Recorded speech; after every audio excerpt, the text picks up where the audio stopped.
This is Kid Shriner, the voice of the Green Arrow. This is George Newbern, the voice of Superman. You are listening to the DCAU Review, hosted by Cal and Liam. Streaming at DCAUreview.com and on your favorite podcast app. Welcome, everybody, to episode 368 of the DCAU Review.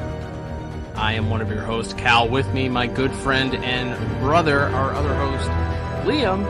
Liam, we are sadly kind of winding down. We are ever diminishing in our number of Justice League Unlimited episodes, as is the case with many of our series.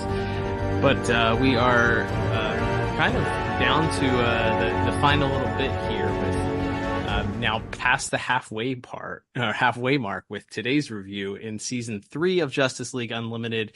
But we are soldiering on for one last week here in the month of August, at least at the original time of recording. And we have arguably one of the most memorable episodes in Justice League Unlimited history, and certainly maybe one of the best by the time all things are said and done here. Absolutely. Yeah, this is one that I think we talked about like since we started our show some 7-8 years ago. Almost 8 years ago now. Yeah, this is one that I think was on the short list for like, this is why it wasn't just a Batman the Animated Series podcast, because we wanted to talk about episodes like this as well from the whole DCAU pantheon. And yeah, here we are today with one of the most fun episodes of the whole universe's run, that being The Great Brain Robbery. That's right, Liam. This episode originally aired here in the US on March the 4th, 2006, and we will of course get into our 4 categories for this week and get our final scores here in just a little bit for where this episode does in fact rank. It's got a lot of hype behind it. We'll see if it lives up to it. But before we of course get to that final score, got a lot of stuff to do, including starting with this week's official IMDb synopsis, which is brought to you by, as it is now each and every week, by buymeacoffee.com/DCAU review, the best way to support the DCAU review podcast. Head over today, and if you like this episode, if there's something in particular that you hear each and every week, maybe you just want to encourage us. Liam and I run solely on caffeine and compliments, and the best way to do so is to utilize buymeacoffee.com/DCAU review. You can become a one-time supporter of the podcast. Send us a little thank you for something in particular. Maybe send us a little message with that thank you about something you liked or did not like. Hey, be critical of us and buy us a coffee. That's fine too. Either way, you can become a one-time supporter of the podcast, or if you want to support the podcast on a more serious level here, you can become a monthly supporter of the podcast. We have 3 different levels of monthly support for us. Each of them comes with their very own perks. The top one, which is the Super Friend tier, comes with our favorite perk of them all. That is, allows you to ask a question and have it answered here on the air each and every week about the episode that we're reviewing. And we do have a question of the week a little bit later on that we'll hear from one of our dear supporters. So perhaps if you want to support them or support us like them, you can head over and explore yourself the myriad of different perks for joining and being a supporter of the pod. Either way, check out buymeacoffee.com/DCAU review to support the podcast today. That's right. So this is the synopsis for The Great Brain Robbery, which was written by Matt Wayne and Dwayne McDuffie. Those are hard names to say back to back. Directed by Dan Reba, with music by Michael McQuistion and animation by Dong Wu. And that synopsis reads as such. It's a long one. Get ready, everyone. Lex Luthor and the Flash accidentally switch bodies. That's it. Oh, I see what you did there. You see, you set us up by leading us to believe that this would be a long, drawn-out explanation, and instead it's a very short and brief synopsis. Indeed. We call that a little zigzag. Very Very comedically humorous. The razzle and the dazzle, the freaky and the Friday. Let's go. That is right. So let's see if we can't do a little bit better with our own synopsis for this week's episode, Liam. We open things up with Lex Luthor kind of picking things up where we left off 2 weeks ago, where Lex has officially taken over as head of the new Injustice Gang or Secret Society or Legion of Doom, whatever you want to refer to them as. But this gang of villains, the leader has been supplanted via coup, thanks to Lex Luthor, and it's a one-man coup. He just shot Grodd in the chest, if you don't recall. If you want to hear how that all went down, check out 2 weeks ago's episode to hear our recap of that one. But Grodd is no longer the leader. Despite being shot in the chest, though, we learn that he is alive and being held captive. We'll see that play out here in just a moment. But we see that Luthor is struggling now. Really, he's got a one-track mind. This takeover, hostile takeover, if you will, was not merely just to lead these group of villains to defeat the Justice League or to gain lots of money, although those are things I'm sure that he wouldn't mind doing. He's got one thing on his mind and one thing only. Men only think about one thing, and apparently it's how to revive the robot AI that was once imprinted in your own body and living inside you. Tale as old as time. Brainiac, you're in there. I can almost feel you. Abasing myself before Grodd, then running this unwieldy super gang. It's all been worth it if I can just free the only piece of you that remains. Lex, don't talk to the Rock. Stay out of this, witch.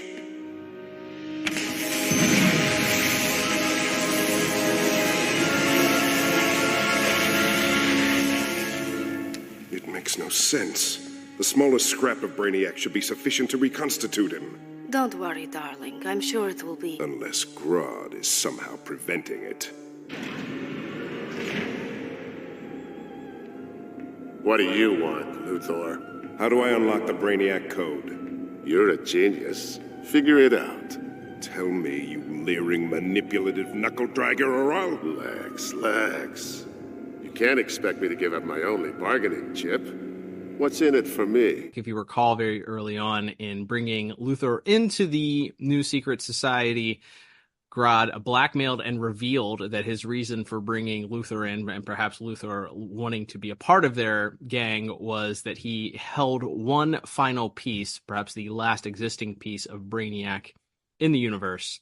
And from that, Luthor should be able to revive Brainiac, which is all that he cares about. He's sort of bemoaning to Tala, who is very affectionate and very interested, but Luthor only has eyes for Brainiac, as we know.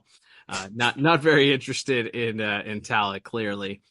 But Luthor comes up with this idea that the reason why he's not able to revive Brainiac must be because Grodd has something to do with it. I love this. The man is obsessed with AI. He's coming up with these grand conspiracy theories. There is no one possibly that you could ever compare this man to on planet Earth. But yeah, so Luthor decides that he's going to get the information out of Grodd by hook or by crook. Grodd, of course, is not willing to help Luthor. He's being captured by him. And we know that Grodd's first thing that he hates is being contained. The second thing that he hates is the Flash. And apparently a close third is Lex Luthor. So when you combine the third and the first things, he's in containment or in confinement, and then also being asked to help Lex. He's not interested at this point. So Lex says by hook or by crook, he's going to extract the information out of Grodd. And we see how that plan comes to fruition in just a little bit. But then we cut back to the Watchtower. Mr. Terrific, Dr. Fate, and John Stewart all standing around. They're basically explaining to the Flash that the time has come, that they've come up with a way that they think they might be able to track Grodd down. And let's just say Flash is not quite on board with the entire plan. Look, we know Grodd's running some kind of organized group. I'm tired of just putting out fires. We need to find his new secret society and take the fight to them. Guys, I'm not arguing that. There's just got to be another way. This is it. When Grodd took control of your mind a couple of years ago, even though that connection was broken, he left a psychic resonance. I can mystically access that resonance and trace it to Grodd wherever he hides. And when we do find Grodd, we'll likely find Luthor, Bizarro, and any number of wanted criminals. No doubt, but I don't like strangers nosing around in my brain. No offense, Doc. I assure you, I won't be reading your thoughts. Your mind is simply a portal. This really seems like it's more up Jean's alley. Jean's not here. What do you say we go check with Batman? He's got clues. You saw Batman's report. Grodd covered all of his tracks. We need to find him before he hurts anyone else, Flash. This may be our only shot. Man, just be careful with my head. It's where I keep all my one-liners. Simultaneously, we see that the Legion, back with the Legion, by the way, who are very upset at this point and growing very weary and growing restless as we learn that they're kind of just been standing around. They've been waiting for Luthor to make a move, but clearly his obsession with Brainiac appears to be derailing everything. They're asking him to reveal what their plan is, or his plan is for leadership for this group. And we see Dr. Polaris offer that if Luthor isn't going to take the leadership role seriously, then perhaps they should overthrow him and install a younger leader for him, which, of course, he does not appreciate, doesn't like. So we come up with a plan where he's going to use Grodd's mind control helmet to then psychically find his way into Grodd's head to get the information that he needs about the Brainiac piece. But at the same time, he reveals to the rest of the Restless gang that he's got a plan to make them richer than they could possibly ever imagine. So we flash back to the Watchtower, and apparently simultaneously here, we have two halves of the same brain, so to speak, here, as we have our Leaguers going into the Flash's brain in an attempt to get this psychic link. Dr. Fate is casting a spell and attempting to go in. Meanwhile, we have Luthor using the helmet and attempting to extract information from Grodd's brain. All the while, Dr. Fate's spell does work. He gets into the Flash's head and begins to seemingly make a connection, but it's just then that unfortunately something goes awry. Not Nuns and Dynamite this time, no, just a weird happenstance and coincidence. And while things on the other side are getting freaky, let's just say that. That's right. How does Freaky Friday? They just get a magic fortune cookie, right? I don't know how it. This magic fortune cookie is we flip the switch at the same time, right? And as everyone comes awake, we realize the Flash seems a little bit different. In fact, springs to life and starts attacking the Justice Leaguers on the bridge as Dr. Fate alerts us that he can sense. Not that he really needed magic to tell, but that is not, in fact, the Flash, but it must be Lex Luthor's mind in the Flash's body as he attempts to make his quick escape to the teleporter pad. Green Lantern informs Mr. Terrific that we can't possibly allow the Flash to escape. And of course, Mr. Terrific has a plan in mind as he just they distract the Flash long enough for one of his T-spheres to knock the Flash or Lex Flash down. We're just gonna call them by the characters because it's gonna get confusing today. But they knock Lex and Flash's body down and destroy the teleporter pad computer so that he can't teleport himself away. But that leaves the Luthor Flash to run away across the Watchtower, looking for some other way that he might be able to escape. As Lantern, Fate, and Mr. Terrific discuss the situation, they realize that if Luthor is here with them on the tower, that must mean that the opposite has happened to Flash, and his brain must now be trapped in Lex Luthor's body, wherever the secret society's headquarters are. And we get to see that side of things as Flash realizes sort of slowly where he is as he looks up and sees Grodd standing before him. You guys just stay back. Hey, what happened to my voice? He's cooked his own brain. Ah.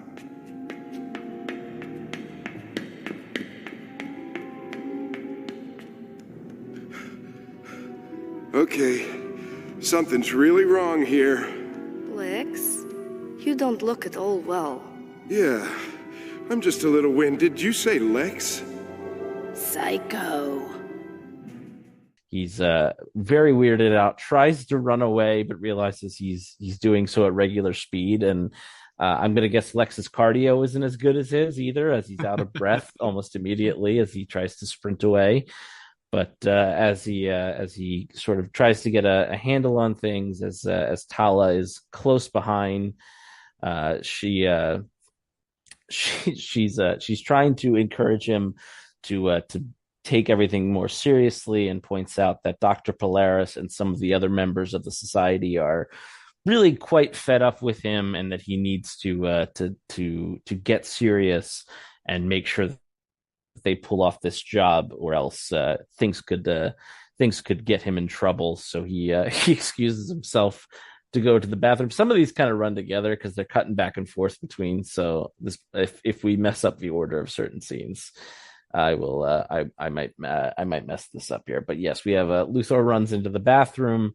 He attempts to call the Justice League Watchtower on a cell phone, which apparently is a thing you can do. But unfortunately, there's no cell service. So maybe he's going to call, maybe Green Lantern has a cell phone. He's going to call John Stewart's private line or something. But very relatable that there's no cell service when exactly the time you need it. Actually, right when you're sitting on the toilet, that's when you need bars the most.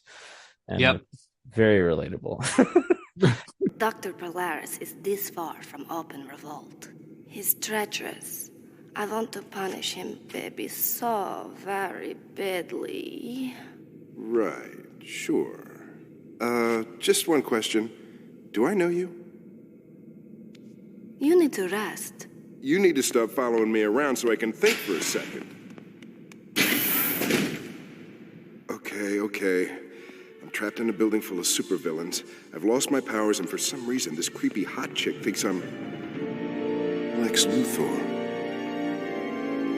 Oh, that is just wrong. Cripes. This is life or death. I'd better call for backup. Ow! Duh.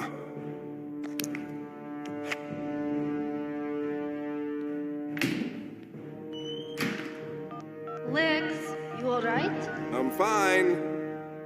No service. Man. But yes, we cut back to various hijinks in the tower of Lex in the Flash's body, as he is tangling with Green Lantern and Red Tornado, mostly, as we hear Dr. Fate say he's going to go off and prepare a new spell which will reverse the effects of the ship. But he is he's a little bit too late, as Luthor continues to run amok. We get some weird inclusions. Some of this we'll talk about in visuals certainly as well. He gets away from Green Lantern at one point by throwing a jar of cheese at him. Oh, I thought it was yellow gelatin. Oh, maybe I assume cheese because of the color. But regardless, I guess this is a gag based on Green Lantern's having a problem with the color yellow, even though we've never really seen that in the DCAU before. But it's a fun gag, and he also, bangs on Dr. Fate's helmet like a bell. He's running amok, and they point out here, which I guess is also a good nerdy clarification for folks who are fans of the Flash in other mediums, because this guy in the comics, in live action TV shows, he's vibrating through walls all the time. He's going back in time. He's doing all kinds of crazy stuff with his powers. And they kind of explain it away here as every time he does these sort of crazy vibrational things, it creates a great deal of instability and basically creates mini explosions everywhere he goes, and just tampers so much with the laws of physics that it creates havoc wherever he goes. And so Green Lantern mentions that's why the real Flash doesn't do all those vibration tricks and things like that. Maybe doesn't run as fast as Flash can in other continuities, because he would destroy the world apparently. Mm-hmm. So that's good to know. There's your explanation for why maybe this Flash is a little less powerful than other ones, even though we've seen him, do some crazy stuff in other episodes, but not without a cost to either himself or the world around him, I guess. So that's good to know. That's good clarification. But elsewhere, we see as mentioned, Lex is in the bathroom. He has another confrontation with Polaris, who then escorts him along with Tala to the big conference table. No logos painted on the back of these the Legion of Doom's conference table either. But Flash sort of bluffs his way through this speech very clumsily, as he finally convinces them to tell him what the plan is, even though it's supposed to be Lex Luthor's plan. My fellow bad guys, I, Lex Luthor, your leader, will speak now about my Lex Luthor's plan. My villainous plan. Question the plan at your peril. Any questions? We all get a cut, right? Watch your step, my evil minion. You presume too much. One of these days, you'll go too far. Me got answer. Excellent. Do enlighten us. Ever since you plug into Monkey's head, you act perfectly sane and rational. Am you Bizarro's mommy? What's his problem, come on! Wait, I got it. You, evil head guy. Yeah? Tell me your part in this plan. I don't have a part in this plan. Exactly. Pop quiz. Everyone tell me their part in the plan. As we learn, the plan is that apparently the nation of Kasnia, which we've heard from quite a few times over the years, has gone democratic and is joining the European Union, and is in fact exchanging all of their currency, their existing currency, for euros. And so there's going to be this giant shipment of euros transported by train with minimal security, apparently.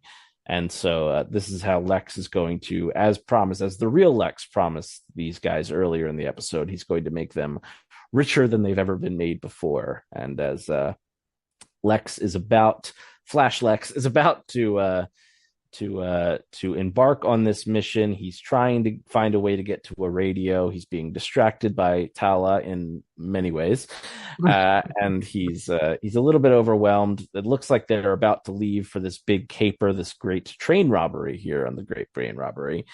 He gets word from one of even though Devil Ray's dead, all the Devil Ray guys are still employed, huh? I guess they must be Legion guys. Actually, they must have switched allegiance. I guess so. Yeah, I guess no honor among the Stingray squad, or whatever we decided they were going to be called. So yes, they alert him that Grodd would like to speak to him, and so Flash as Lex heads in to speak to Grodd, who reveals yet another wrinkle to all of this complicated nonsense. That's right. Yeah, we learned that somehow, I guess through the psychic link that occurred, because it was occurring in Grodd's brain at the same time, Grodd is aware the jig is up. Me? The Flash?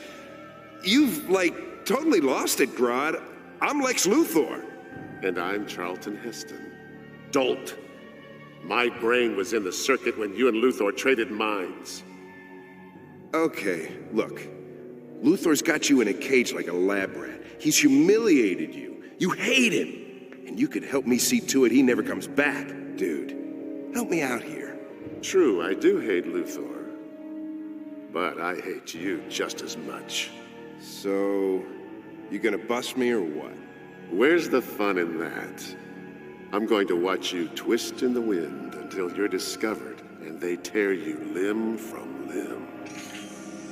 Lex, we really have to go. Ah, Tala, my old groupie. I so miss bending you to my will. Go eat a banana. Lex is my man now. If you say so. We see the Dr. Polaris and Sinestro, who join in on this mission to rob the train, are becoming a little bit more annoyed and continually more suspicious about what's going on. So as a last-ditch effort, right before they launch the attack on the Kasnian forces, Flash as Luthor attempts to use the radio to contact the Justice League, but he's distracted ahead of time, and therefore he has to give the go signal. So he has to kind of stand by and watch as Sinestro and Dr. Polaris begin disassembling the Kasnian forces. Thankfully, it looks like mostly everybody got out of the helicopters. Lots of parachutes being given. There was one that explodes that you don't really see the guys get out in, but maybe those guys got out off screen. I don't know. But either way, limited casualties, if any. So the Flash is still very concerned at that point how he's going to continue along here. We see that they are successfully able to derail the train, quite literally. Sinestro makes they blow up the train tracks, and Sinestro makes his own set of tracks that lead to a cave for them to unload the funds onto their own plane. Back to the Watchtower, as we learn that they still have not captured Luthor as the Flash. He's able to escape at the last moment and disappear once again on the Watchtower, and he radios out to the forces that are on the ship, letting them know, the Legion ship, letting them know that the Lex Luthor that is among them is a member of the Justice League in disguise. Sir, headquarters is forwarding a priority radio message. Attention. The man you think is Luthor is actually a Justice Leaguer disguised as me. Repeat, he is not Luthor.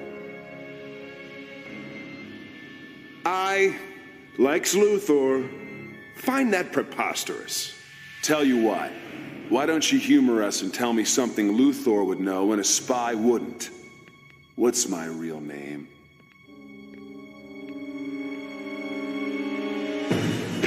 Priority override. User code 006. We better hurry and finish loading. It won't take the League long to track that transmission. Flash, come in! Metro Tower, what can we do for you, Mr. Terrific? Send a team to the following coordinates. So Mr. Terrific is able to get the message, sends out the call to the Metro Tower, and gets Dr. Light, Steel, and Ice to track the location from where the call came. They arrive there. They're able to track some of the light trail, she says. There's traces of light left in the air. Sure. Okay. So she's able to track Sinestro's ring to the cave, and they show up there just as they're about to do in poor Flash Luthor. Dr. Light, Steel, and Ice are able to make quick work and stop the complete heist of all of the work. But Tala is able to help Dr. Polaris and Sinestro escape. They are able to get some of the funds, but not all of it. And they are able to take Flash with them. Flash as Luthor with them. Because Dr. Polaris, the one person that showed up, the heavy muscle that showed up, not to detract from Dr. Light and Ice, but clearly the muscle that was supposed to be there is Steel. And of course, he's going up against Dr. Polaris, and let's just say that doesn't work out in his favor. So they're able to overcome them. They're able to escape with some of the money. Meanwhile, we cut back to the Watchtower, where this is where Mr. Terrific is once again attacked, and this is where Flash Luthor begins building the transporter teleport pad back together. Mr. Terrific, though, smart as a whip. That guy's really smart. He thought fast, and he disables the artificial gravity machine inside the Watchtower, which causes Flash to lose any advantage, at least temporarily, from being able to run fast on the ground. Just when Mr. Terrific, though, thinks he has the upper hand, Flash Luthor realizes that he still got his arms. He can still propel himself around, so he makes his arms gigantic tornadoes and begins pushing himself towards Mr. Terrific. It seems like things are going to go from bad to worse for him, but then he just switches back on the gravity, and that sends a propelled Flash Luthor headfirst into the ground, knocking him out. Dr. Fate, your patient just anesthetized himself.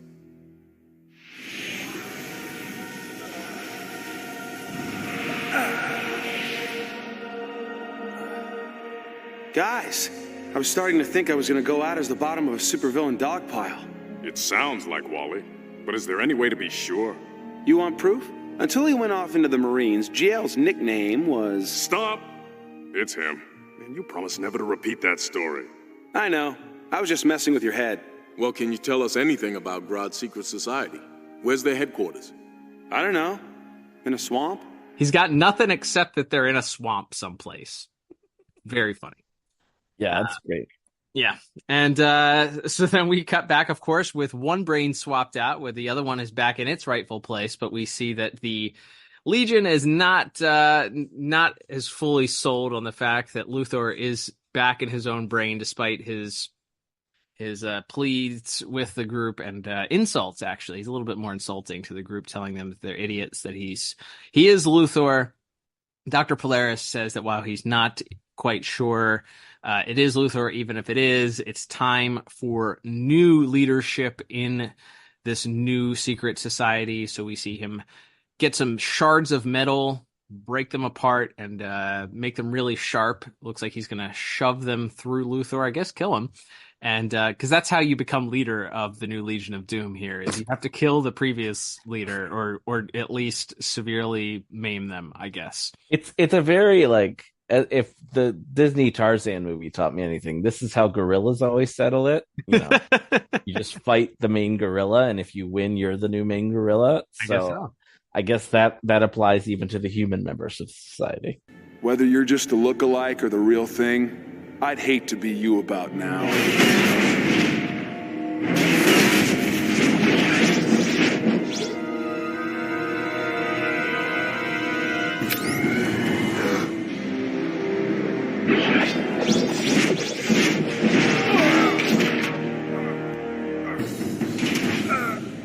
That's how you know I'm Luthor. When I augmented your powers, I also made sure I can override your abilities.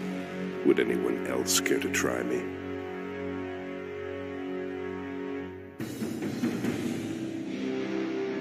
Lex, is that really you? Of course it's me, you twit. Oh.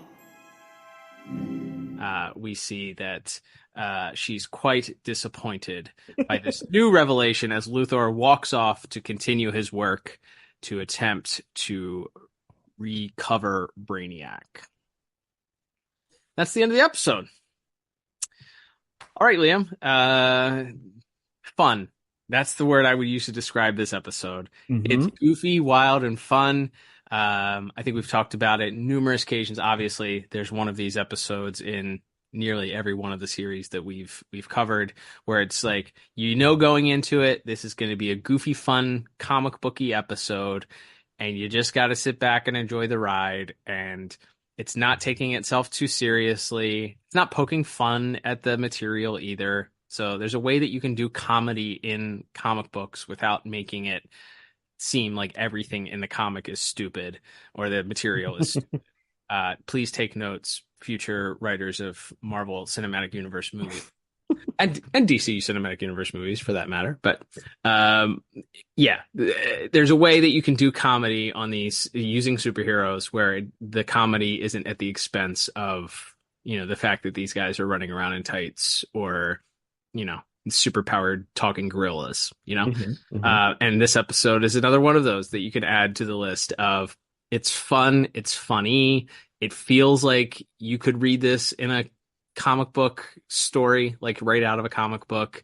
It fits well, as we'll talk about. There's the voice acting fun is great. The fact that we have two different characters swap bodies and they're going through this whole Luthor obviously being the smartest man alive, doesn't take him very long to adapt to being the Flash, but then the reverse side of that, of Flash trying to adapt to being Luthor and fumbling through it and somehow managing to keep the charade up long enough to kind of almost, stumble upon useful intel, but then at the very end, ultimately not getting enough intel at the end.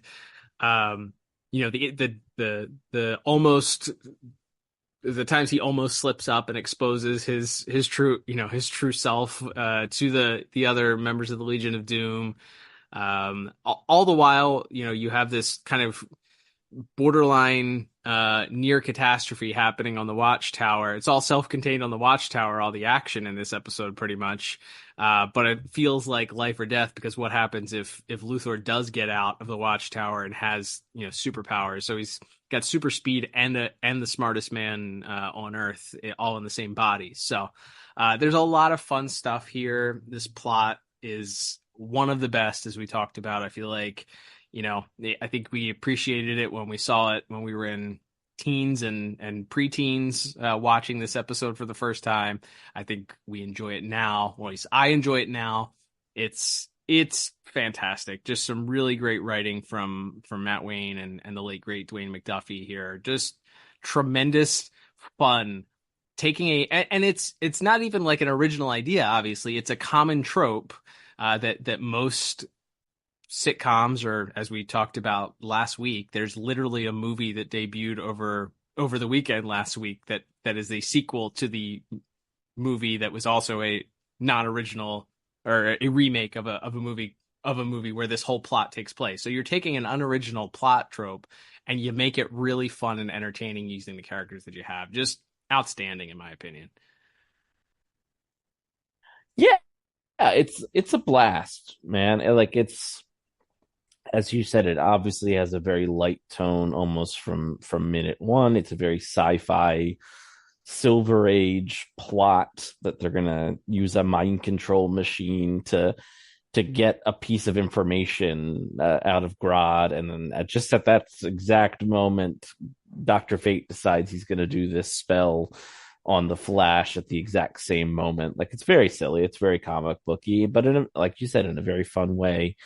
And then, yeah, what you get out of it is on one side, you have this like nonstop superhero battle. I mean, who doesn't love who'd win in a fight, the Flash versus, X, Y, or Z, as we see on display in this episode. And like the idea of, an evil Flash, which we never get a reverse Flash or a real, any other evil speedsters in this show.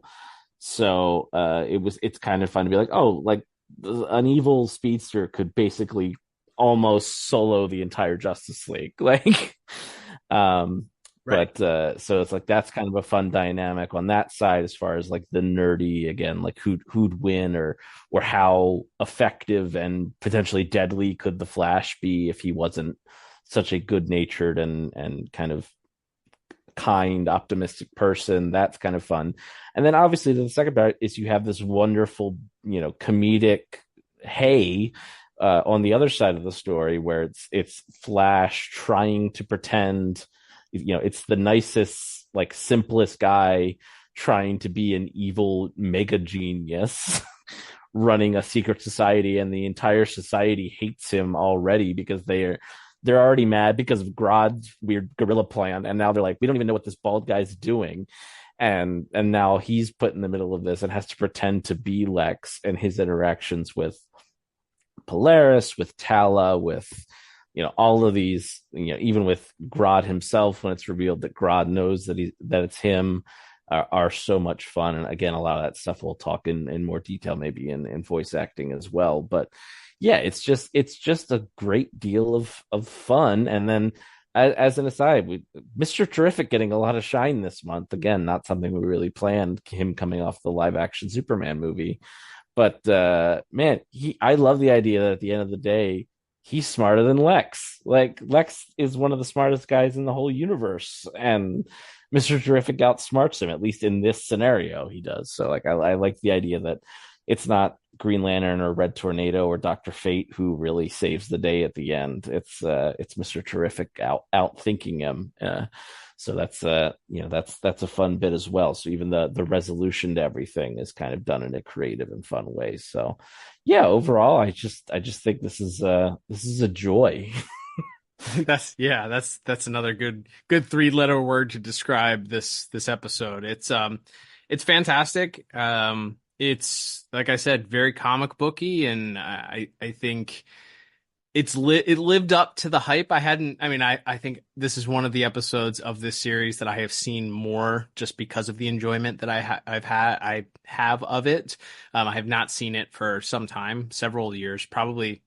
I don't think since we started the podcast, so maybe 7-8 years since I've seen the episode. But remembering some of the funny lines, obviously some of the more memorable lines we'll talk about when we cover voice acting, but just some of the things that they threw in there also with some of the dialogue that's written. There were several like euphemisms used instead because they're not using curse words in in their dialogue there.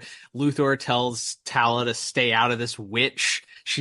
Tala tells Grodd to go eat a banana, which is great. Like there's several different things that they just wrote in there that are like comedic blink and you miss it things that I picked up this time, not having seen this so many times before, but not having seen it in a long time. So yeah, and as you mentioned, I also really enjoyed the fact that we got some Mr. Terrific shine here. The T-spheres get used. We get him really kind of coming into his own here as the man on the deck here, as needing to step in now that Jean has left. It's a shame we don't get.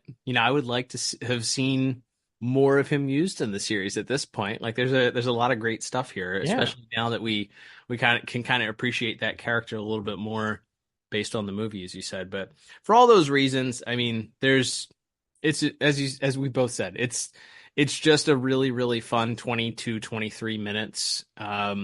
It left me wanting more of this story. I was almost disappointed when the spell comes up that Dr. Fate has to, reverse the curse. So, but overall, I didn't know how I could give this anything but a 10 out of 10 when it came to plot. It's one of the best, if not the best, of this season 3 run, and just a lot of fun. Absolutely, yeah. I gave it the exact same score as a 10 out of 10. Yeah, it's a blast.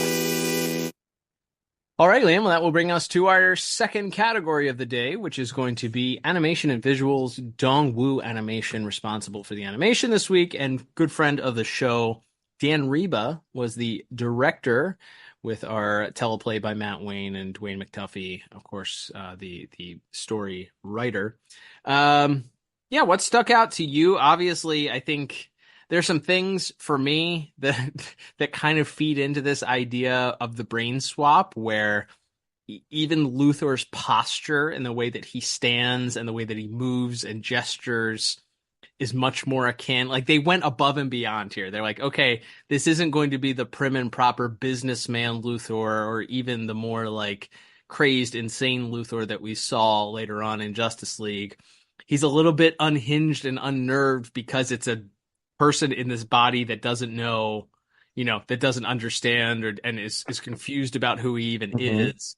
So there's even subtle things in the way that he walks, the way that he moves, his facial reactions, different things in that way that I thought were just fantastic, that stuck out as far as little nuanced things that they did to really drive home the idea of this brain swap.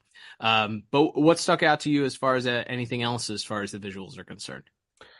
Yeah, definitely the way the physicalities shift. You don't see a lot of the Flash like grimacing on the other side either. So him being sort of sneering the whole episode is also very unique. So some of those, like you said, the just the physicality even in the non-action bits are a great deal of fun. But yeah, like we already kind of touched on, the visualization of all of the Flash's wacky powers in this world, in the Watchtower, some of the different ways he gets out of the traps from GL and Dr. Fate and all those things are a lot of fun. The bit where he hops, he's got like a magic ball and chain around his ankles, so he bunny hops at super speed up to Dr. Fate and bangs on his head like a drum is great. And it looks like his Dr. Fate's head kind of shakes, like it's very Looney Tunes. Like it's such a funny little gag. But so some of that stuff, the way the Flash is getting out of things, we get a little bits and pieces, like a Green Lantern construct. He makes like a big knife just like a can opener to slice open the javelin when Luthor Flash is trying to escape there. So yeah, that's where a lot of our action comes from, other than our little bit at the end with the train robbery. But that's a lot of the action beats come out of that sequence where he does the classic Flash tornado thing, which is then countered. Speaking of like cool like nerd things that I loved is the Red Tornado making his own tornado to counter the Flash's tornado. I was like, yeah, that's good stuff. The Flash is really good at making tornadoes, but Red Tornado is better because it's in his name. Because he's an actual tornado. Exactly. Yeah. No, I thought that was great too. And, we always talk about not knowing where to insert this, but the sound that the Red Tornado's tornado made also is really a really neat, like, because usually you just kind of get you get a wind sound that comes out of the, Superman making a tornado, or the Flash in this case. Mm-hmm. Whereas the Red Tornado's sound was more akin to like the Tasmanian Devil sound or something like that. That just sounds like a winding, wild, neat little noise that was definitely set it apart from the other tornadoes that we see in the series. So yeah, that was great. A great visual bit too. I agree with that one. Yeah, absolutely. And then I think my other notes. Yeah, I do like the brief showdown we get with our league team of Ice. It's very random, like trio that as far as I could tell, it's Dr. Light, the female version of Dr. Light, the superhero Dr. Light with Steel and Ice.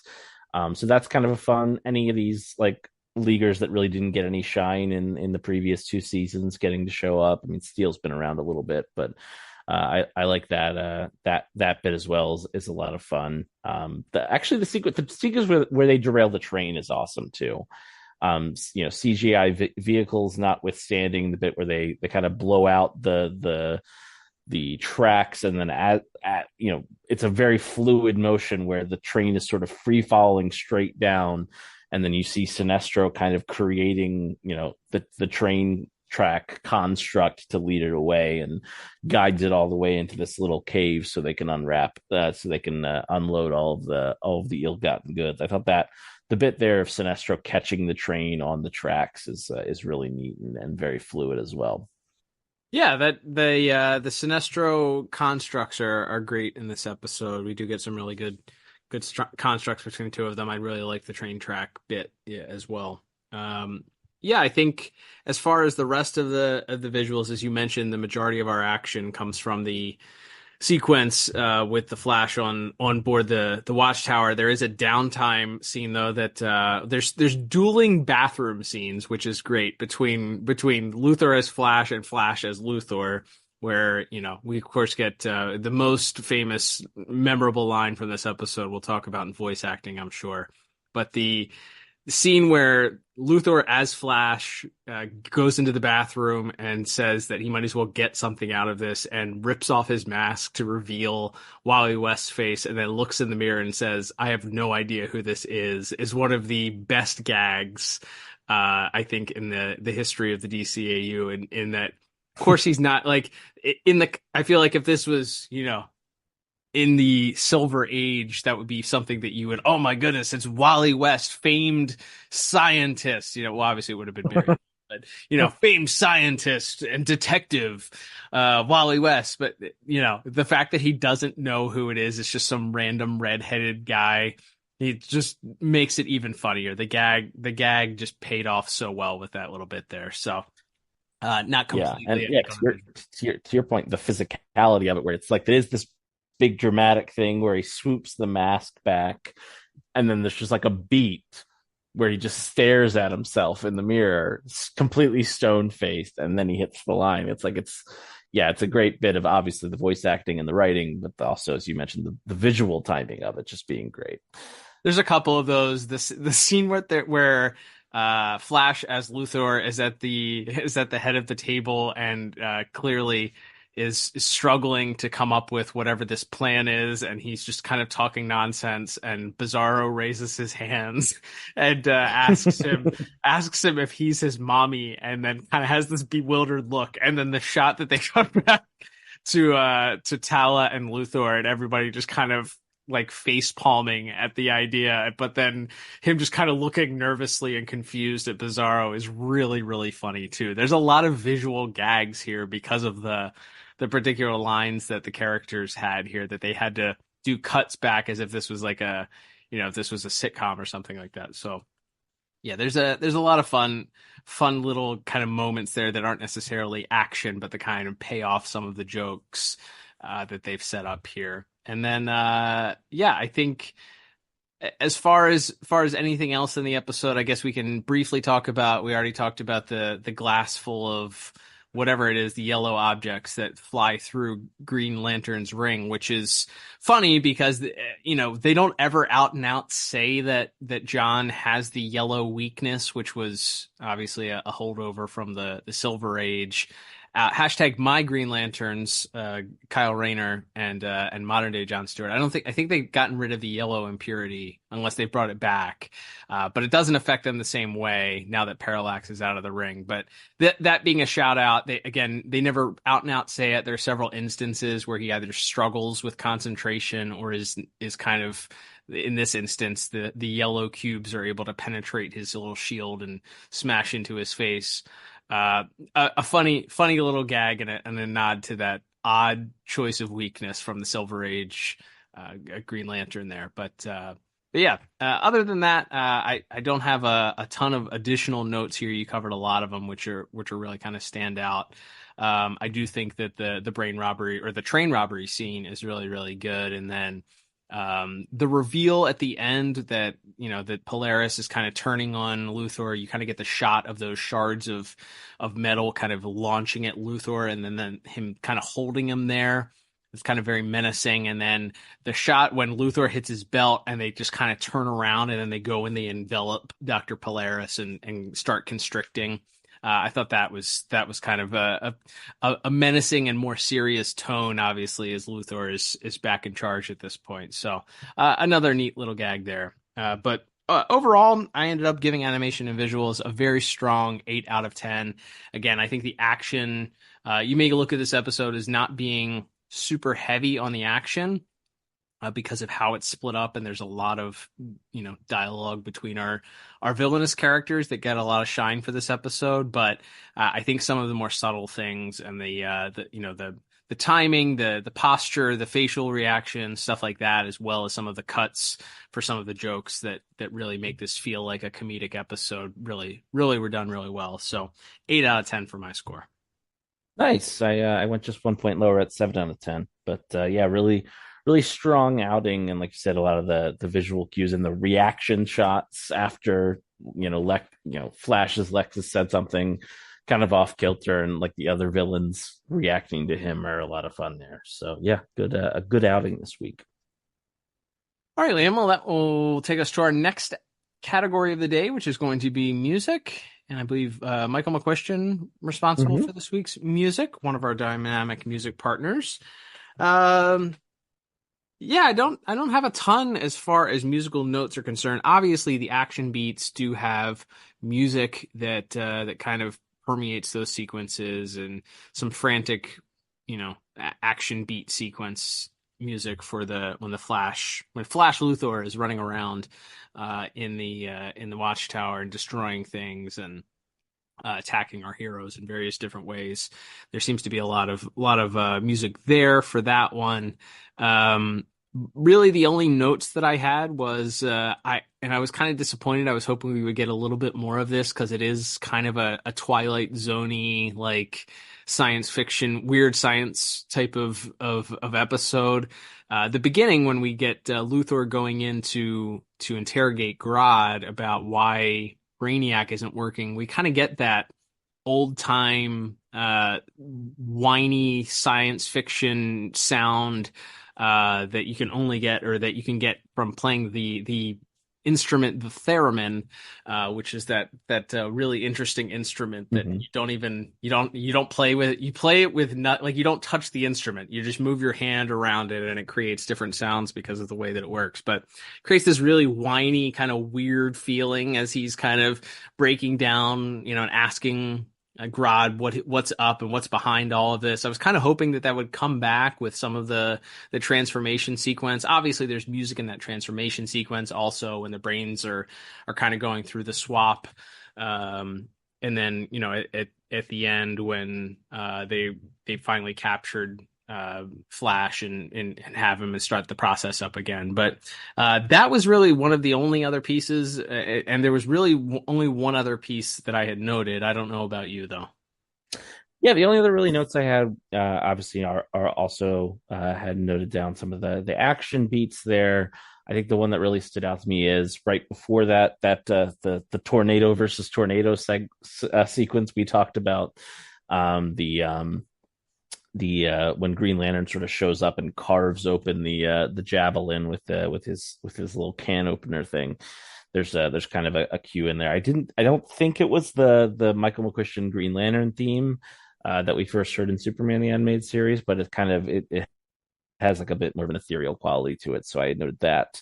And then, definitely that music during that, when we're kind of seeing the portal into the Flash's mind as the brain switch is about to happen, like you mentioned, has a really cool sequence to it. And also, I don't know if we mentioned this in visuals, but he's running on the cosmic treadmill in that sequence. So that's just one of those things that I feel like we have to mention, or somebody will go, "I can't believe you didn't say that." So we said it. We tricked you. It's in the music section. There we are. Yeah, so for all those reasons, I ended up giving music a 6 out of 10. I did think that I love the theremin as an instrument, so when that comes in, I always appreciate that. Give that an extra point there. And then the when the Metro Tower team arrives, that theme I thought was pretty triumphant as well. But otherwise, not a whole lot that stuck out as being unique or memorable. Yeah, I gave it a 6 out of 10 as well. Like I said, just for those couple little flourishes there then, but yeah, nothing super memorable, unfortunately. All right, Liam. Well, perhaps our final category will be a bit more memorable here, as we have our voice actors and actresses. We're going to probably be here for a little while, so let's get right into our category and our list of performers for this week. Yeah, well, there's two obvious ones we're going to probably save for the end to talk about together to an extent. But yeah, we'll start with some of the other ones. We do have Lauren Tom in this episode. She's voicing both Rampage, the big muscle lady of the Secret Society, and then also she is Dr. Light, of course. Again, I like that character. I've always thought that's a cool character. That's like one of those post Crisis on Infinite Earths characters that popped up and was kind of around for a few years, and then I don't know if anyone's used her in like the last 20 years. So it was fun having her be one of the leaguers that showed up. This is a fun one just because of George Newbern is in this episode, but Superman is not. as he voices both Evil Star and of course Bizarro, and as you mentioned, the really one of the more iconic Bizarro lines, I think, across this, even going back to Superman the Animated Series, which is "MU Bizarro's mommy." Like that's it's so funny. No Superman, but maybe one of George Newbern's best line deliveries ever. All the same, very memorable. Instantly, you can clip that and use that. So funny. Like if we had a show where we were interviewing people and we needed a funny gag when somebody said something silly or less than smart, then we would probably play that. Absolutely. Do you have Ted Levine returning as Sinestro? Why is Sinestro in this group? Why does he care about Robin Banks? I don't know. That's a plot issue, not a Ted Levine issue. He just hates Green Lantern so much. I feel like that's more like, I feel like he's just in it for the ride, like along for the ride. Like I feel like his motivation is, I mean, he's been defeated by Superman and Green Lantern multiple times at this point. So if we go back to what the original purpose of this was more than just money and more than just what the original Secret Society's goal was. It was, protection against the Justice League, I guess, or a group support there. So fair enough. Yes, it's good to have Mr. Levy back. His very distinctive way of speaking as Sinestro, very proper and sort of all knowing and a little bit arrogant. So always good to hear him. He's got one of the funniest lines of the episode too. After Grodd tried to turn the world into apes, you can imagine how seriously we'd take something like that. What are you going to do? Make everybody bald? So funny. That's great. The lines in this episode, the one-liners that people get are just so great. What are you going to do? Make everybody bald? It's incredible. Speaking of some great one-liners, we have Powers Booth returning. Grodd's not dead, as it turns out. And he's also the voice. They put some kind of, they pitched some kind of voice pitch filter on his voice so that he could also voice Red Tornado as well. But speaking of his great line, I think is when Flash as Lex is trying to convince him. He's like, "Oh no, it's ridiculous. Of course I'm Lex." And the very meta line claims, actually, "Oh yeah, well I'm Charlton Heston." Obviously, the voice actor, or the not the voice actor, the live action actor from the original Planet of the Apes movies, as well as a billion other great films of his era. But yes, Grodd, even though he's only in a few lines, again, him sort of taunting Lex Luthor. He calls him, what's he call him, an infant with power tools or something like that. He's so catty with Lex, and I think that's such a great dynamic that they found for Grodd in this season. Even now, when he's kind of been shoved to the side as a pawn in the grander Lex scheme, he's still got some great lines in here. Oh yeah, he's great. Sorely missed, obviously, passed away a couple years ago, Mr. Booth. This like maximum intelligence gorilla, like just so fun every time he's on the screen, and him obviously going toe to toe with the most intelligent human in the world, Clancy Brown's Lex Luthor. We'll talk about here in a little bit. It's just, man, so great, and he gets to be smug with Luthor, and then when, of course, the scene with. As you just talked about, the scene where he's, the jig is up with the Flash being in Luthor's body, him just savoring the idea that Flash he knows Flash's secret. He's not going to tell Flash, but he's going to let him, as he says, wither in the wind out there, and how much joy he's going to get when he's finally discovered and they tear him apart. Just like the sliminess of his delivery there is just so good, like so villainous in the way that he delivers it. Really, really phenomenal stuff. Yeah. Still never lose, despite the comedy, doesn't lose that sinister edge at all. Still. And speaking of that, some of his other best lines are probably bouncing off of Juliet Landau as Tala, as they have a few kind of back and forths about how Tala used to be his girl, and now she's moved on to Lex. And she's also very funny in this episode, Miss Landau, as she is weirdly like she like, you think the thing is that she just like craves power, and so whoever's in charge she's going to flock to. But then she's so into, like, because Flash, just by his inherent nature, is kinder to her and more, and like isn't yelling at her and calling her stupid every 5 seconds.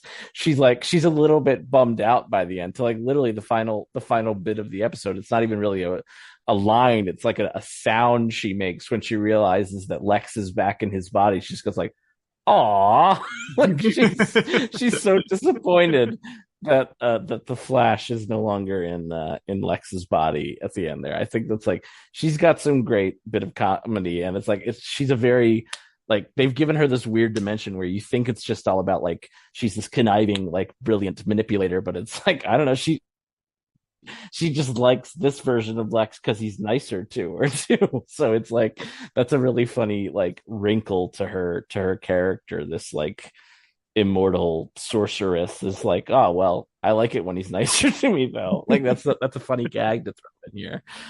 Yeah, that is great. I think that plays into, we'll talk a little bit about maybe some of how that affected her judgment as we go through the episode here compared to past episodes. But yeah, I think she's very funny. She plays kind of the straight man to Flash Luthor's, or Luthor Flash's one-liners and off-the-wall things. She's constantly trying to like cover for him, it feels like, and explain away, what he needs to do and how he needs to stand up. And yeah, it's very, very funny. She's great in the episode, and it is a bit of a departure from the kind of how we saw her in the role as in previous episodes. So as with everything in this episode, it feels a little bit lighter. Absolutely, and we'll knock out our other Justice Leaguers before getting to our main event. We do have Oded Faye or Faye.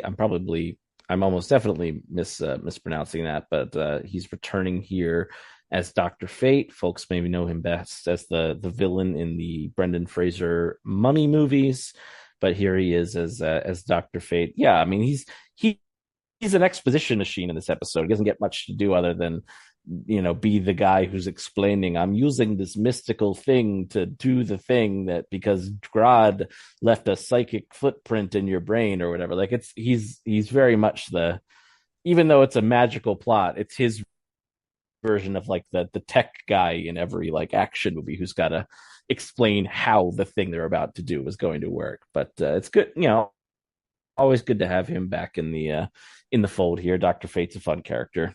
Yeah, and he kind of gets to do the Yoda thing at the end of Revenge of the Sith, where because his plan didn't go according to words, he has to sequester himself. Like he literally says, "I must sequester myself to work on a new spell to reverse this spell." So I did find that very funny. That I think the reason is because he's such a powerful character. He could probably. It probably would have been easy for him to overpower the Flash, or there would have been a lot of questions as to why he wasn't able to defeat the Flash, even with Luthor in his body. So, kicking him off screen for a little while so that they didn't have to worry about how the Flash could defeat him, or have less interactions with this version of the Flash, I think is probably why. But I did find that very funny that he did the Yoda thing. Absolutely, it's a good gag. I forgot about that. But yeah, we have Michael Beach once again as Mr. Terrific. Like we already talked about, it's fun because he's getting to kind of flex his muscles, his biggest muscle being his brain, and being the new guy in the chair, the new guy in charge of the whole league here, and he's kind of directing traffic throughout the whole episode as they're trying to strategize a way to take down the Flash. And he gets a couple good lines in there himself. I like the bit where I think it's I forget if it's GL or Red Tornado's like, you can't let him use the teleporter, he'll be unstoppable. And then the T-Sphere comes in and he's like, yeah, I know. Like he has that self-assuredness to him. Like he's never really like he's always kind of a step ahead, like any super genius character usually is. So I think he's a lot of fun. Like I feel like we're settling into something here with him as Mr. Terrific. You wish you got more of him. Yeah, absolutely. As I said, it's kind of partially because he was so fantastic, obviously, in the new Superman live action movie. But I do think that this character, he visually just looks cool. I mean, he wears this leather jacket that says Fair Play on it. He's got the T-spheres.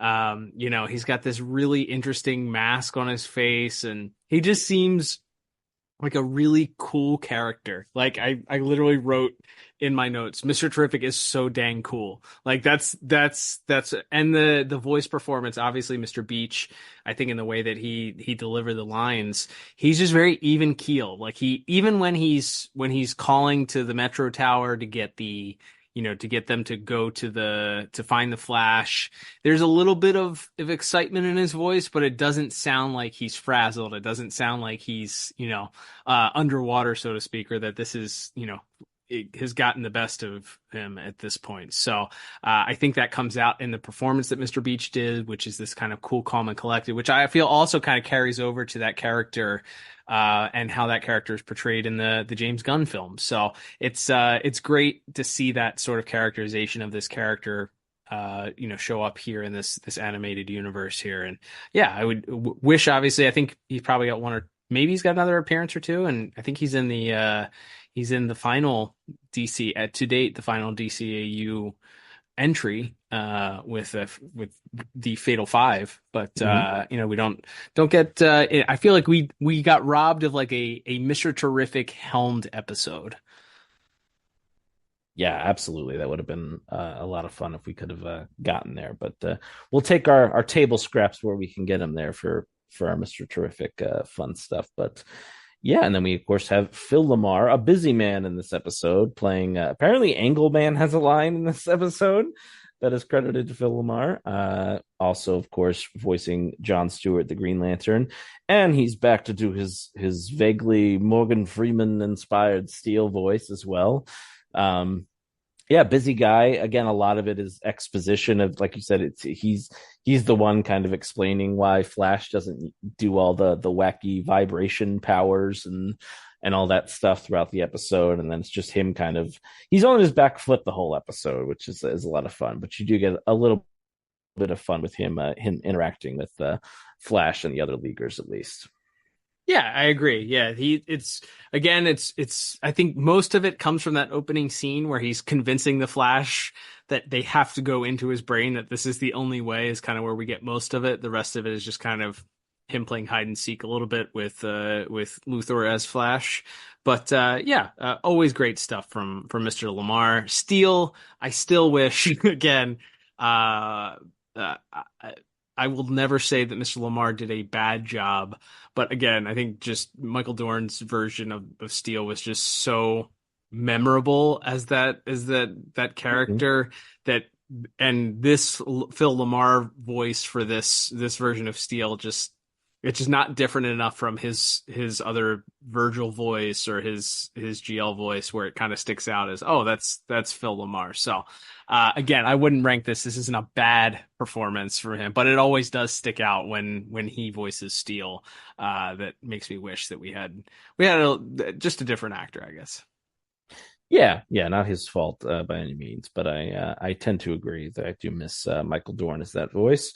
And then, we've got our two main eventers here. We'll start with our leaguer, Michael Rosenbaum. The funny thing, and I know the creators talked about this, I think there's a DVD extra where they talk about this episode that I believe also made it to the Blu-ray release, but where they talk about like the whole gag here, theoretically, is that Michael Rosenbaum, the voice of the Flash, played Lex Luthor on a TV show called Smallville, for several years, was in the middle of still playing Lex on that show at that point. So of course they're like, well, we have to find a reason for him to voice Lex in our show. Like, what a funny gag.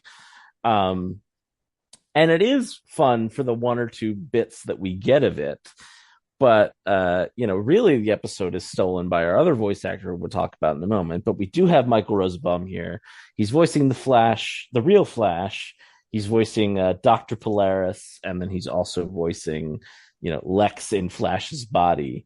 Again, a busy day for him because he's also doing that. And then as I believe it's talked about on, I believe Clancy Brown was on Michael's podcast and they actually talked about this episode a little bit. And that they were kind of reciting each other's lines so that they could hear how the quote unquote real version would sound before they recorded their version of it. So he and Clancy Brown very busy in this episode, I'm sure, between all of that. But Michael Rosenbaum as Lex, he gets the one great line, which, as you mentioned, is where he unmasks himself only to discover that the Flash is just some guy. He's not like a famous person, and therefore it has no idea who he is. So I think that's a great gag. That's the height of the comedy we get out of Michael Rosenbaum playing Lex Luthor in this show, though. Yeah, it is interesting though, because I mean, Michael Rosenbaum, incredibly talented voice actor, as we've talked about numerous times on this show. The fact that he's able to mimic people's voices, and that kind of usually leads to some of his performances. We know that when he plays the one Joker's gang member, what's the Scarecrow guy? What's his name? Ghoul, that's right. When he plays Ghoul, he's doing a Christopher Walken impersonation. That's what how he kind of decided to voice that character. So the fact that he was able to mimic the cadence, because if you listen to it, it's not the way that he performed as Lex on Smallville. Absolutely. It is Michael Rosenbaum doing a Clancy Brown impersonation as far as the cadence and the delivery of the lines. He's not trying to sound like Clancy Brown, but it's definitely the same delivery. And as you mentioned, the fact that they listen to each other makes a lot of sense as to how that kind of came out in their performances. But it is instantly recognizable as, oh, he really is trying, like he really did a lot here to try this. Like he went above and beyond and did his homework to try and use that skill set that he has to be able to mimic people's cadences and delivery to really try and nail this out of body experience for this character in a way that really, I think, really makes this episode work on one of the many, because if they were just delivering the lines like the characters delivered the lines, in their normal voices and their normal cadence, it would not work as well, I don't think. And the fact that we have two incredibly talented actors here who put in the work, who went the extra mile to try and mimic each other, it just makes it all the better. So yeah, Mr. Rosenbaum, I will say also, it's I'm not singling out Phil Lamar. Him as Dr. Polaris, not a fan of him being Dr. Polaris because it immediately sticks out as him, as him. It sounds like Michael Rosenbaum doing the lines. So I would have liked there to be something different that they could have done with him as Dr. Polaris, perhaps to make it sound a little less like Michael Rosenbaum. But that's my nitpick for that. But him as Lex Luthor, and then obviously, or him as Lex Luthor in his body, really, really outstanding, incredible job. Yeah, absolutely. And then, of course, the guy who steals the show more than anybody else, Clancy Brown, as of course as Lex Luthor himself, but also as the Flash in Lex's body. I mean, the whole episode is just every line of the Flash as Lex stuff is so funny. He keeps referring to himself in the third person all the time, which is so funny. Maybe the most memed line in the history of the DCAU. Are you going to wash your hands? No, because I'm evil. We are still pulling the job, right? Or was the whole thing just a bluff? Huh? I mean, right, the big plan. I'm all over the big plan. So let's go do that. What? You gonna wash your hands? No, because I'm evil. Incredible. That's a line. I know that line, like the back of my hand. I've heard it so many times, and I still laughed at it today when I watched the episode because, like, the delivery is so picture perfect that it's still got a laugh, even though I knew the punchline, which I think is really the mark of a great performance by Mr. Brown. But yeah, I mean, there's so many great gags that come out of him, and again, he gets to play off a big part of this villain cast, including Michael Rosenbaum as Polaris, as mentioned, but Miss Landau as Tala, and Powers Booth, and all these characters that he gets to kind of bounce off of across the episode. Is man, he steals the show, doesn't he? Oh yeah, absolutely. Yeah, it's I can't imagine, because I can see.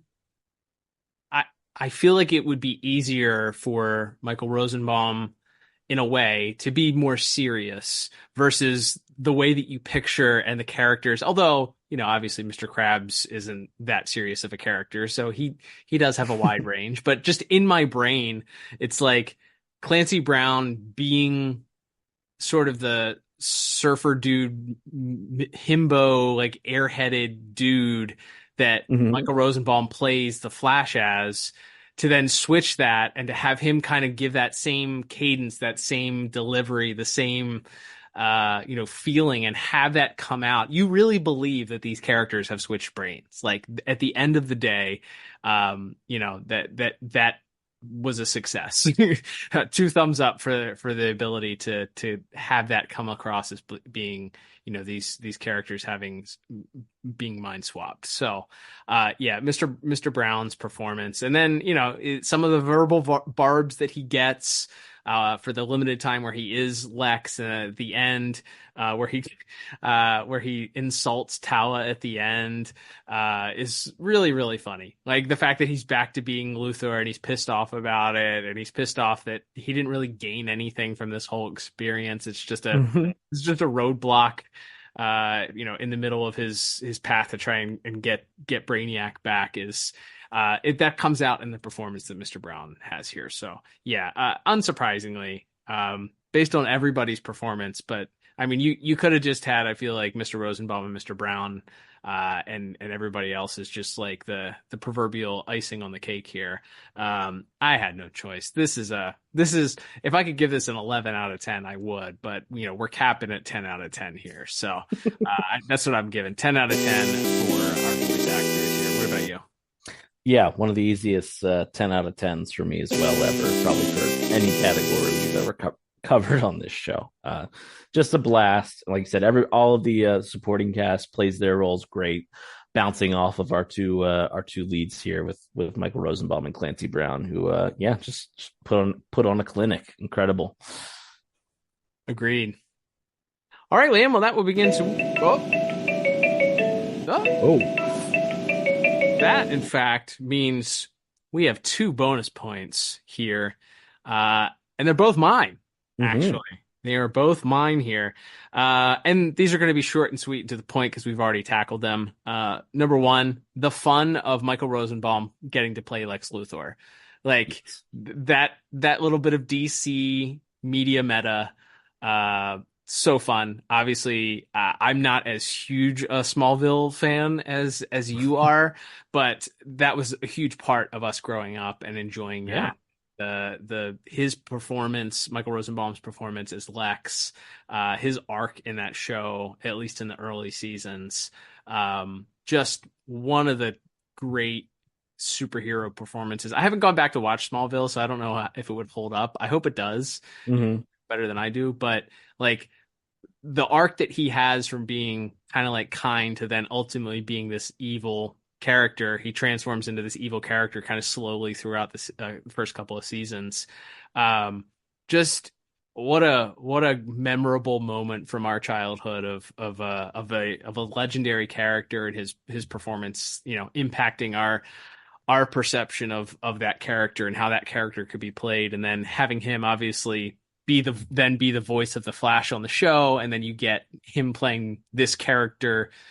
Just super fun. So 1 bonus point for that, and then the other one is for, you already mentioned it, the most famous line maybe in the history of the Justice League Unlimited, "Because I'm evil." Same here. Cackled at it. Very funny. I remember the very first time we heard that line, we absolutely lost it. We thought it was the funniest thing. And here we are, nearly 20 years later, still thinking that it's hilarious. Like, just a timeless joke and delivery there. Not going to wash his hands because he's evil. Just the best, absolute best, tremendous writing. Whoever, whether it was Mr. McDuffie or Mr. Wayne or somebody else that added that line in there, standing O for me. That's an incredible line. Love it. All right, Liam. Well, that will begin to end our episode here. So let's total up our scores, and with my 2 bonus points, I end up with a 36 out of 40, meaning this episode goes into our top picks category without even hearing your scores. What are your scores? Yeah, and I think in our categories, I only differed with you really in one category. So my score without the bonus points, we would have been closer, but my final score ends up being 33 out of 40. So still quite strong. And as far as rewatchability goes, I mean, I think, it's another chapter in the ongoing Grodd Lex Secret Society, even though it's this kind of wacky detour episode. It does still further the whole Lex is trying to figure out a way to resurrect Brainiac, and he believes that Grodd is somehow keeping him from that. So you do have some plot implications for where we get at the end of the season as well. And then, yeah, also just because it's great, and maybe on the short list, I think this goes right up with, the Laughing Fish and Mixes Pixelated and some of those other great, like, this is on the short list of the funniest episodes in the whole DCAU pantheon. So, I think just for being a great episode, it belongs on a rewatch, and because it does have some implications. If especially like us at the time, you thought Grodd was dead at the end of Dead Reckoning. So, also an important thing to let you know that Grodd is still alive and still scheming. So I give this an easy 2 thumbs up. Yeah, the easiest 2 thumbs up. And, I think you may have given me a good idea here, future things that we can talk about. When it's all said and done, and we're looking back on this, if we're continuing the podcast in some form or fashion, we decide to do a listicle. This I think is absolutely in the conversation for funniest episodes, funny best comedy episodes of the DCAU. This is definitely in that conversation. Top 5, if not top 3, if not top 2. Like it's really, really good. So yeah, insta watch, double recommendation from me. Absolutely. All right, Liam. Well, that will begin to wrap us up for this week. Thank you so much for tuning in, everyone. If you liked this episode, hey, you know what? I'm sure there's somebody out there who does not like this episode. Liam doesn't like this little piggy. I didn't love Dead Reckoning. There's people out there who have differing opinions, and that's what makes the world great. So perhaps you're somebody who disagrees with us. This is an episode where I would love to hear from you. If you dislike this episode, tweet at us at DCAU Review. Comment on our episode if you're listening on Spotify. Slide into those DMs if you're on Instagram, or if you use one of those other platforms that we're on but don't check very often.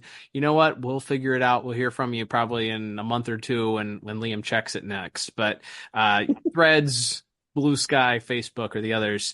Let us know your thoughts. If you love this episode as much as we did, of course, we love to hear that too. But in particular, I'm giving a call out here to anybody who does not like this episode or thinks that we are way off base with our high scores here for this episode. Let us know. Join the conversation. We love hearing people's opinions, and maybe you just have a great memory about watching this episode for the first time like we did. Send us your thoughts and memories on this one as well. You can do so at DCAU Review on all platforms. Please don't forget, also, we'd love your support in return here. Please subscribe to us on your favorite podcast app, Spotify and Apple. If you're listening on there, both of those platforms let you leave 5-star reviews as a way to support the podcast. It's not just giving them, it's not just helping your own algorithm get more information. It helps our podcast also. That way it's recommended to more people. So please pause now, leave a 5-star review. That helps us out a lot. If you are listening on Apple Podcasts and you want to leave us a little review, 5 stars, again, we put that out there every time. If you leave a 5-star review and you live in the U.S., we'll send you a little thank you gift for doing so. Even if you've left one before, you can do so again. Please also don't forget to subscribe to our YouTube page. Even if you don't listen on YouTube, we're continuing to try and build our own channel there just so that we can get that up there, because we know a lot of people consume their podcast via YouTube. So just search YouTube for the DCAU Review, or actually better even check out the show notes and follow the link there directly to our page as well. Liam, you can also support the podcast, as we talked about at the top of the show, our favorite way, through buymeacoffee.com/DCAU Review. And if you are one of our monthly supporters, excuse me. If you are one of our monthly supporters, you have the opportunity to ask us a question and hear your answer answered right here on the podcast about whatever episode we are reviewing that week. And this week, we once again have a question from Zach, who got his question in, and his question is as follows. If Tala suspected something was off about her beloved Luthor, why didn't she just use her powers to check him out like she did with the villains possessed by Deadman in Dead Reckoning? Thanks, Zach, for that question. I love that. This is one of those super nerdy ones. Let's get into the mind of why Tala perhaps would not haven't thoroughly investigated the second that Luthor was acting a little goofy. I mean, I think it's because of whatever went on behind that closed door that wasn't restful. I think she was just enjoying Lex being nice to her so much that she wasn't even trying to question it. Yeah, I think she was blinded by lust as well as her infatuation with the new, gentler, kinder Lex. And so if there was something screwy going on, she was gonna try to just pretend it wasn't, because she was having a good time. Yeah, I wrote down, much like Macho Man Randy Savage once said, she had lust in her eyes. So yeah, I think she had the little hearts. If this was Teen Titans, she would have gigantic hearts over her eyes, and had those lines on her cheeks. She would have been very, very happy with this version of Luthor, and you can tell at the very end when he was back to being normal that she was less than happy. So I think she allowed her personal feelings and enjoyment of this version of Luthor to blind her a little bit there. But great question, Zach. Appreciate that. Appreciate your support. And if you want to join Zach in becoming a monthly supporter with our other monthly supporters, please head over to buymeacoffee.com/DCAU review and support the podcast at that super friend tier. Liam, with the ever-dwindling numbers of Justice League Unlimited episodes we have left, as we talked about at the beginning of the episode, that means that we're going to be taking a break from Justice League Unlimited for a little while and bidding adieu there. We're going to do something a little bit different here for our final 2 weeks of this month of August. Next week, first things first, though, we're going to be taking a trip around the multiverse, and we're going to be paying a visit. Actually, we just visited this multiversal world not that long ago, but we have a good reason to go back so quickly and visit that world once again. It's actually a world that we've only visited a handful of times, 2-3 times maybe before in total. So it's not like we've used and abused this one too much. So where are we headed next week? That's right. We're headed back to the world of the Teen Titans animated series, and the connection, of course, being, as we talked about just last week when we reviewed the episode Patriot Act, the Speedy, the former Green Arrow partner who appeared in that episode, bared a striking resemblance, at least in his costume and character design, to an older version of the Speedy that appeared in the Teen Titans show. And so we thought, what the heck, let's go back and look at Speedy's first appearance in that very show in the episode Winner Take All next week. You talk about some fun, nerdy, who'd win in a fight stuff going on. We got it all on display next week with Speedy, Aqualad, Robin, all the heavy hitters going head to head in a special tournament. Excited to talk about that one. Yeah, it's been quite a long time since I've seen that one. Probably longer than it's been since I've seen the Great Brain Robbery. So can't wait to revisit that one after probably a decade plus at this point. So it's going to be a lot of fun. Cannot wait. But until then, I'm Cal. And I'm Liam. And we will talk to you on the next episode of the DCAU. Adios.